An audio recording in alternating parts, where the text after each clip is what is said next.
여러분, 죽음 하면 무엇이 생각나십니까? 하나님의 부르심, 부활. 왠지 뭔가 대답해야 될 것 같은 내 시선을 느꼈어?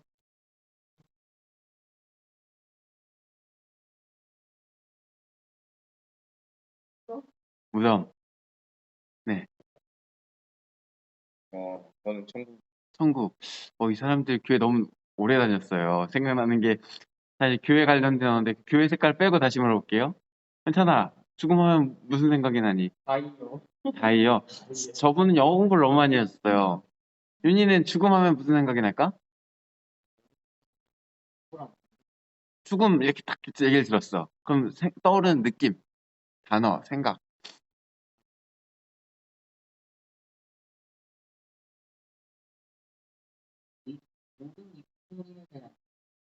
오, 미스테리 쪽으로 이제 접근을 하셨네? 선생님은 죽음하면 무슨 생각이 나세요? 죽음하면 무슨 생각이 나세요? 끝? 여기서 근데 이렇게 많은 분들이 이야기를 하셨는데 아무도 슬프다는 얘기를 하시는 분이 없네요. 죽음, 가까운 분의 죽음을 여기서는 지금 경험하신 분이 안 계신가 봐요. 그래요? 그러면은 먼저 그게 저는 슬픔이 먼저 떠오를 줄 알았는데 조금 또 다를 수 있군요. 교회를 너무 많이 다니셔서 그러신 것 같아요. 천국, 뭐, 부활, 네. 제가 전도사로 지내니까 전도사로 지내다 보면 가끔 장례 예배를 갈 뿐 아니라 장례 예배를 진행하게 되는 상황이 생겨요. 한 두 번 정도 해봤어요. 근데 장례 예배는 사실 이제 성도님들을, 유족들을 위로하는 게 가장 큰 목표예요. 근데 그런 생각을 해요. 제가 가서 뭐라고 말한다고 사실 유족들은 슬프거든요. 그 슬픈 마음들을 내가 하나님의 말씀 중에 어떤 말씀을 전한다고 그 슬픈 마음이 위로가 될까? 가서 이제 보통은 사실은 이제 부활에 대한 메시지나 그런 이야기들을 하지만 그런 이야기를 한다고 그 마음이 위로가 될까 하는 마음이 들어요. 쉽지 않은 일이에요. 죽음은 사실 지금 어떤 되게 여러 가지 어, 관념적인 이야기들을 많이 했어요. 혹은 죽음과 정말 직접적으로 연관이 있는 어떤 무덤에 대한 이야기도 했고, 근데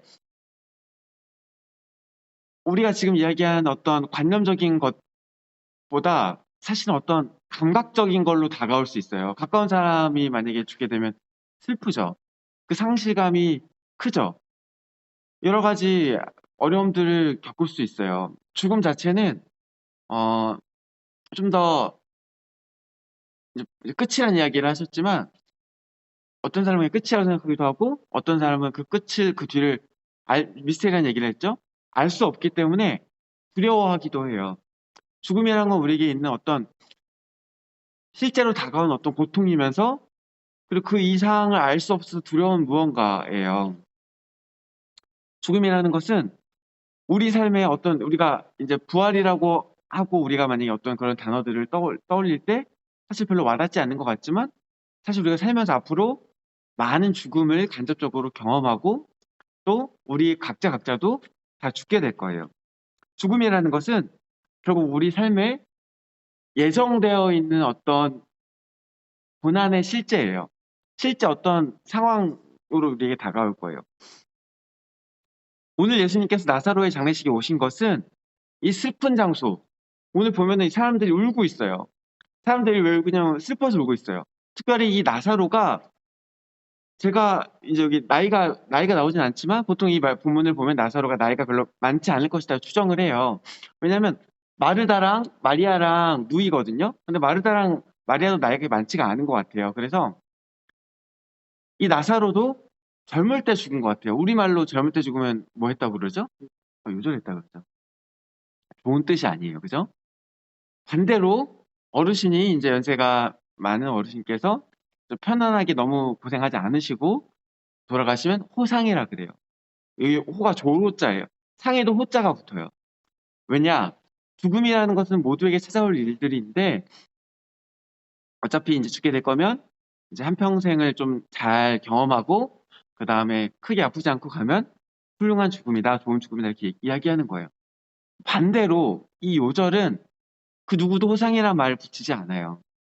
못다 핀 꽃이 졌구나 하고서 슬퍼할 거예요. 아, 인생을 열심히 살아도 아직 세월이 뭐 구말리인데 아직 살 일이 창창한데 벌써 죽었어. 이러면 그 본인을 죽은 유가족들은 둘러싸인 그 유가족들은 얼마나 슬프겠어요. 그 친구들은 또 얼마나 슬프겠어요.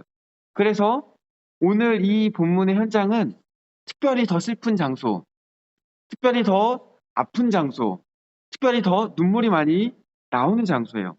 근데 제가 아까 말씀드린 것처럼 이런 장례식장에 가서 어떤 말이 위로가 될까 하면 사실은 제 생각엔 어떤 말도 위로가 안 될 것 같아요. 거기 가서 이제 하나님 나라와 뭐 부활에 대한 이야기를 전한다고 하지만 얼마큼 위로가 될지 잘 모르겠어요. 그보다 제 개인적인 생각으로는 어쨌든 교인들이 더 많이 이렇게 와서 함께 위로해 주는 것, 이렇게 함께 슬퍼해 주는 것, 이런 것들이 더 많은 위로가 될 것 같다는 생각을 하는데 예수님께서 오늘 오셔서 뭐라고 말씀하시는 거예요? 23절.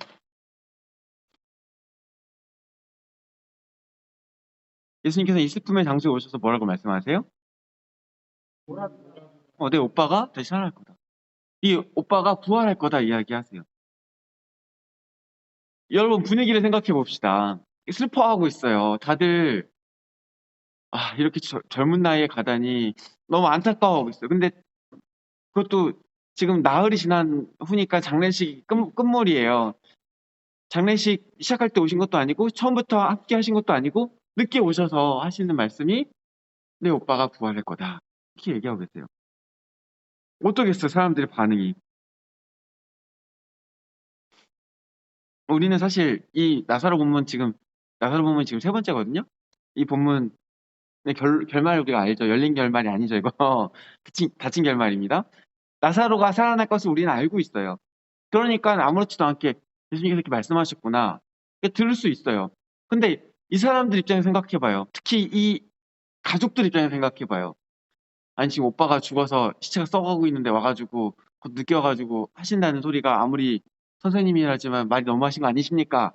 일찍 오시든가, 일찍 와서 고치시든가, 지금 일찍 와서 고쳐달라고 사람을 보냈더니 얘기 들어보니까 천천히 오신 것 같더만, 그래 놓고 오셔서 하신다는 얘기가 사람이 죽었는데 살아날 거라니요.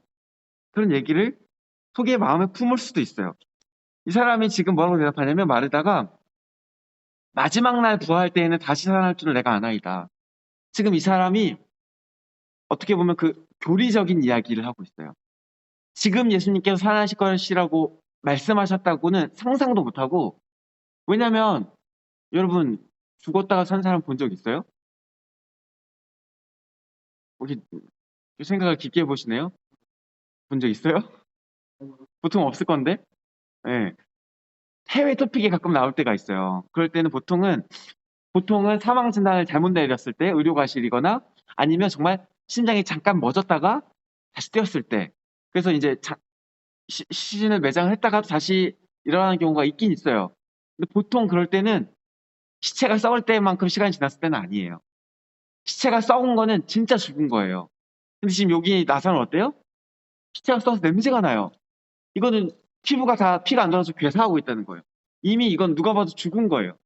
근데 거기 와서 예수님께서 살아날 것, 만약에 첫날에 왔어. 나사로가 죽은 지 첫날에 왔어. 그래서 시체가 좀 멀쩡해. 근데 예수님께서 그런 말씀을 하신다. 그러면, 혹시 살려주실려나? 이런 생각 할 수도 있어요. 근데 저기 시체가 썩어가고 있는데, 어떻게 산단 말이니까 이런 생각이 들 거예요. 그래서 그 머릿속에서, 그래서 떠올리는 게 뭐예요? 그 전에 배웠던 성경에 대한 이야기들. 마지막 날 다 부활할 거라고 예수님이 그랬지? 그래요, 예수님. 마지막 날에 우리 오빠가 부활할 걸 내가 믿어요. 자기가 이해하는 거에 대답을 해요. 근데 이렇게 대답하는 이 사람의 심정이 어떻겠어요? 아니, 지금 늦게 와서 지금 또 우리를 가르치시는 건가요? 그래서 뭐 어떻게 하라고? 슬퍼하지 말라고요?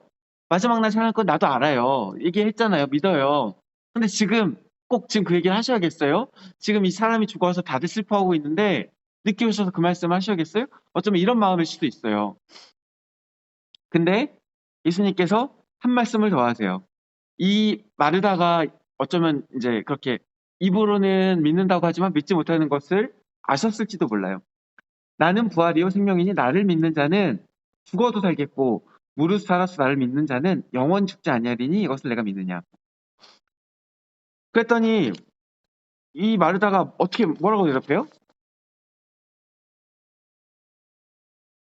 그러하다 맞아요. 주는 그리스도시요 세상에 오시는 하나님의 아들이신 줄 내가 믿나이다. 맞아요. 예수님이 그리스도잖아요. 예수님이 하시는 말들 내가 다 기억해요. 예수님이 능력 있는 하나님이고 예수님이 하신 말씀도 이루어질 거예요. 근데 그 마음속에 여전히 당장 나사로가 살아날 것에 대한 기대가 있을까요? 없을까요? 없어요. 왜냐면 뒤에 보면은 39절에 예수님께서 돌을 옮겨 놓으라 명하시니까 이때 마르다가 말려요. 예수님 죽은 지 나흘이 돼서 벌써 시체가 썩어가요. 냄새 나요. 그 열면은 냄새 많이 날 거예요. 이게 사람들도 이렇게 있는데 굳이 그렇게 오빠의 마지막 안 좋은 모습을 보여주고 싶지 않아요. 이렇게 이야기하고 있는 것 같아요. 이 사람은 지금 전혀 사실 믿지 못하고 있어요. 어, 예수님께서는 여기다가 다른 말씀을 더하시진 않아요. 왜냐면 여기다가 뭐라고 더 말한다고 해서 사실 생각이 바뀌겠어요? 설득이 되겠어요? 어차피 믿지 못할 텐데, 어차피 들어도 알지 못할 텐데, 그래서 예수님 말씀을 더하지 않고 그냥 그 다음에 장소를 옮기세요. 그리고서 시체 근처로 가시죠. 무덤 근처로. 어쩌면 이 마르다와 같은 상태가 더 안 좋을 수도 있어요. 차라리 아예 제가 못 믿어요. 아니요, 시체가 어떻게 살아난단 말입니까? 이게 말이 됩니까? 이렇게 완전히 말씀을 거절하면 설득이라도 해보겠죠. 아니면 어떤 좀 놀라운 일을 보여줘서 자, 이렇게 놀라운 일을 하는 내가 하는 말이니까 내 권위를 가지고 내가 하는 일의 권위를 보고 네가 믿어라. 이렇게 말씀하실 수도 있겠죠. 근데 이 사람은 지금 어떻게 반응하고 있어요? 믿어요. 내가 알아요. 봐봐요. 마지막 날 말씀하시는 거죠? 이렇게 쫙 나와요. 그 전에 배운 것들을 가지고 이야기하고 있어요. 이 사람은요, 많이 알고 있는 사람이에요. 이 사람한테 더 말해주면 더 많이 알게 될 뿐이에요. 근데 어떻게 알게 돼요? 다만 자신이 이해하는 범위 안에서만 알게 돼요. 하나님의 놀라운 일들은 수많은 경우에 우리 머리 밖에서, 우리 상식 밖에서 일어나는데 이것이 지금 이미 자신의 생각 안에서 이렇게 견고하게 자리를 잡은 사람은 새로운 말씀을 해줘도 듣지도 않고 믿지도 못해요. 근데 어떻게 됐어요? 오늘 예수님께서 주시는 이 구원의 메시지는 이 마르다의 생각과 이해를 초월하여서 그의 실제 삶을 뚫고 들어왔어요. 제가 이제 아까부터 시작할 때부터 실제라는 말과 개념, 관념적이라는 말을 이렇게 쓰는데 이 두 가지를 대비해서 쓰는 데 이유가 있어요, 여러분. 처음에 제가 죽음에 대해서 관념적인 것을 우리를 이해하고 있지만 그건 실질적이라는 얘기를 했죠. 사실은 근데 죽음만 그런 것이 아니에요. 여러분 부활에 대해서 부활이 언제 일어나는 겁니까? 죽으면요. 죽어야 일어나죠. 이거 당연한 말이에요. 근데 그러면 그게 전부입니까? 그럼 봐봐요. 바울이 이런 말 했어요. 나는 날마다 죽노라. 그럼 매일 부활하겠네? 그러면 그게 나중의 이야기입니까? 아니면 지금 나의 살아서 어떤 일어나는 실제적인 사건을 이야기하는 겁니까? 복음의 메시지는 우리의 삶을 향해요. 지금 이렇게 마르다가 말하는 것처럼 마지막 날에 언젠가 그 일이 일어날 것을 믿습니다 하는 개념이 분명히 있어요. 그거 완성의 개념이에요. 근데 그게 전부가 아니에요. 죽음이 우리가 언젠가 관념적인 것, 우리에게 좀 먼 것으로 느껴져서 언젠간 내가 죽겠지 이런 개념으로 남아있을 거예요. 저도 그런 부분들이 많지만 점점 주변에 이제 죽는 사람들이 늘어나요. 그리고 여러 가지 뭐 이제 할머니 할아버지도 돌아가셨지만 부모님도 돌아가실 때가 오겠죠? 그런 날들이 다가오면 다가오고 그리고 나중에 제가 보니까 이제 저희 옛날 저희 모교회 어르신이 주변 분들이 돌아가시기 시작하니까 본인의 죽음을 준비하시더라고요. 그게 이제 정말 자기 실제 삶에 가까이 다가온 무언가가 되는 거예요. 그날이 오기 전에 우리가 지금 죽음이 관념적인 것 같지만 사실은 이 죽음도 우리 삶에 다가와 있는 부분들이 있어요. 어떻게 다가왔는지 아세요? 죽음은요, 우리 삶에 있는 모든 고난과 슬픔과 어려움의 끝판왕이에요. 우리가 겪게 되는 모든 고통의 끝에는 사실은 이제 고통이 끝나서 죽음을 끝이라고 이야기하기도 하지만 죽음보다 더한 고통이 어딨어 이런 표현으로 죽음을 고통의 끝이라고 이야기하기도 해요. 아니 죽음보다 더 무서운 것, 죽음보다 더 힘든 것, 죽음보다 더 슬픈 게 어디 있겠어 이라고 이야기하기도 해요. 죽음이라는 것은 우리 삶에 경험하는 모든 아픔과 슬픔과 어려움의 끝판왕이에요. 그리고 대표예요. 다시 말해 나는 날마다 죽노라 한다는 것은 우리가 그런 이제 숨이 끊어지는 것 외에 우리가 삶에서 겪게 되는 여러 가지 아픔과 고난 그리고 그 속에서 내 자아가 점점 더 어제는 예를 들어서 좀 더 어제와 오늘이 달라져요. 살다 보면 예를 들어서 저 같은 경우는 한 4, 5년 전만 해도 굉장히 쌈딱이었어요. 잘 싸웠어요. 길에서 이제 또 쓸데없이 정의감이 투철해서 뭐 저기 지하 주차장에서 누가 담배 피우면 가서 싸우고 또 부끄러워하고 그러고 그랬어요. 근데 누가 그리고 만약에 저한테 만약에 못되게 굴었어. 그리고 그 사람이 잘못했어. 참지 않았어요. 참지 않고 끝까지 상대방이 틀렸다는 걸 인정할 때까지 싸웠어요. 그 사람 자체, 이제 지금도 아마 그렇게 사는 사람들이 있을 거예요. 여기 안에도 계실 수도 있어요. 근데 그 사람이 무조건 틀렸다고 얘기하는 게 아니라, 근데 지금 저는 그런 일들이 있을 때 조금 더 부드럽게 대처하는 것들을 배웠어요. 그리고 어떨 때는 더 주기도 해요. 내가 맞았어도, 제가 틀렸어도, 그래. 지금 내가 시시비비를 가리는 게 중요한 게 아니고, 예를 들어서 그 사람이 이제 담배 피우면 지하 주차장에서 담배 피우면 그 사람이 잘못한 거죠. 근데 지금 같으면 이렇게 말하겠어요. 아, 여기 옆에 저희 애가 있어서 그런데 죄송한데 불 좀 꺼주시겠어요? 이렇게 이야기할 수도 있을 것 같아요. 근데 그때는 생각도 못했어요. 이러면서 야, 너 불 이렇게 나갔는데 바뀌어가는 거예요. 바뀌어가는 게 어떻게 바뀌는 거냐면 내가 옳다고 생각하는 내 자아의 모습들이 깨져요. 죽어가요. 왜냐면 더 좋은 무언가를 발견했기 때문이에요. 더 좋은 길을 발견했을 때 내가 점점 변해가요. 그래서 과거에 내가 점점 죽어가는 거예요. 근데 그 과정에 보통 고난이 있어요. 그래서 이 죽음이라는 건 단순히 고난만 이야기하는 게 아니라 정말 말 그대로 내 자아가 죽어가는 과정도 포함해요. 그리고 그 모든 것의 끝에 뭐가 있다고요? 실제 우리 육체의 죽음이 있다고요. 근데 이걸 거꾸로 확장하면 우리 육체의 죽음, 우리가 죽음이라고 생각하는 그 죽음이 우리 삶에서도 매일매일 생긴다는 거예요. 그럼 반대로 예수님의 부활의 복음도 매일매일 생길 수 있어요.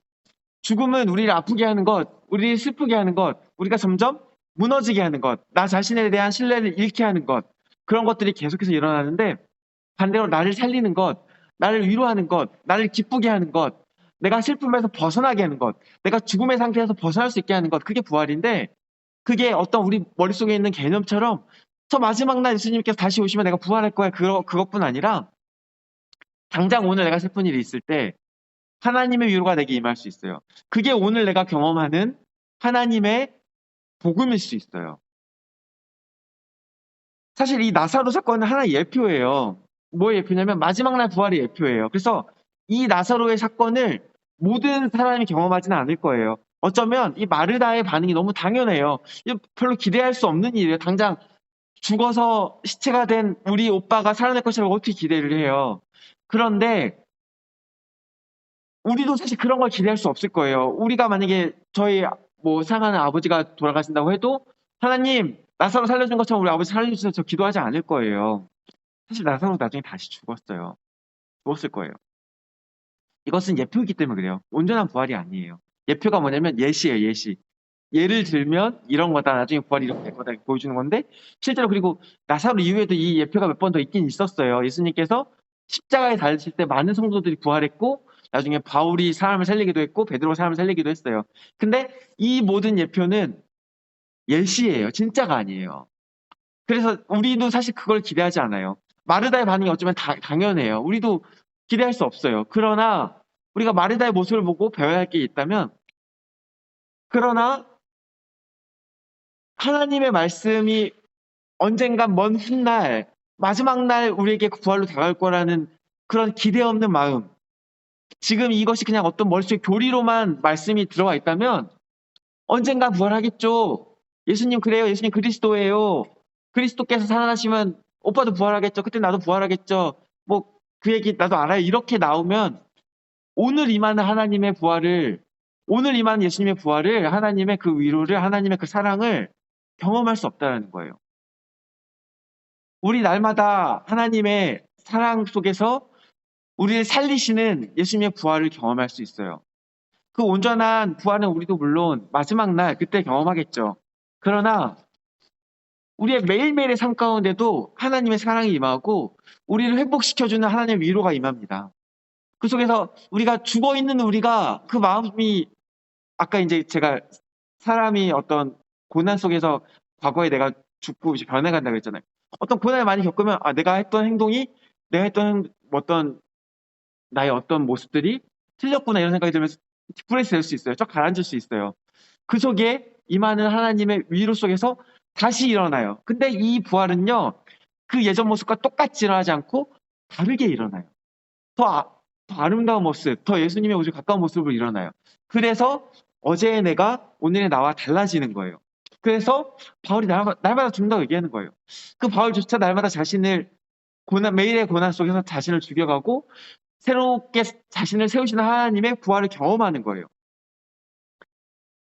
복음은요, 결코 먼 훗날 이루어질 그 날만을 이야기하는 것이 아니에요. 이 말씀은 결코 언젠간 그런 날이 오니까 꾹 참고 살아라 이렇게 말씀하시는 게 아니에요. 오늘 우리에게 임하시는 하나님의 사랑을 경험하라는 게 이 복음의 메시지예요. 사랑하는 청소년부 여러분, 바라긴 우리가 살면서 이 예수님으로부터 오는 생명을, 이 부활을 살면서 매일매일 삶 가운데 직접 경험하길 원해요. 그거는 살면서 하나님의 사랑을 체험하는 거예요. 내가 살면서 경험하는 모든 고난과 아픔과 슬픔 가운데 이 고난과 슬픔과 아픔이 나에게 주는 이 죽음의 간접 경험들 가운데 반대로 우리를 다시 세우시고 우리를 살리시는 하나님의 위로를 경험하길 바래요. 예수님의 복음은 다시 말하지만 결코 마지막 날에도 임하죠. 그러나 그게 전부가 아니에요. 오늘 우리를, 지금 우리를 생전에 기쁘게 만드는 실질적인 무언가예요. 이런 경험을, 하나님의 사랑을, 예수님께서 주시는 그 생명의 복을 매일매일 살면서 진짜로 경험하는, 그래서 이 말씀이 정말 우리 속에 머릿속으로만 그냥 차곡차곡 쌓이는 게 아니라, 제가 계속 말씀을 전할 때 머릿속에 쌓이는 것이 아니라 우리 살면서 이 말씀을 듣고 이렇게 살아볼까? 이렇게 살았던 이런 경험이 있었네? 이런 하나님의 역사가 있었네? 그 속에서 체험되어지는 역사가 우리 안에 있기를 주님의 이름으로 축원합니다. 기도하겠습니다. 사랑하는 하나님, 감사합니다. 우리의 삶에 부활의 예수님으로 오시니 감사합니다. 우리가 할 수 없는 모든 어려움들 가운데 주님께서 선한 길을 보이시고 주님의 사랑으로 우리의 생명을 더하실 줄 믿습니다. 주님, 우리가 이것을 머리로만 기억하는 것이 아니라 또 우리가 갖고 있는 어떤 상식선 안에서 그것들을 거절하는 것이 아니라 주님, 우리가 믿음으로 받을 수 있게 하시고 체험으로 경험할 수 있게 하여 주옵소서. 살아 숨쉬는 하나님의 역사를 살면서 누릴 수 있게 하여 주시옵소서. 감사드리며 예수 그리스도 이름으로 기도드립니다. 아멘.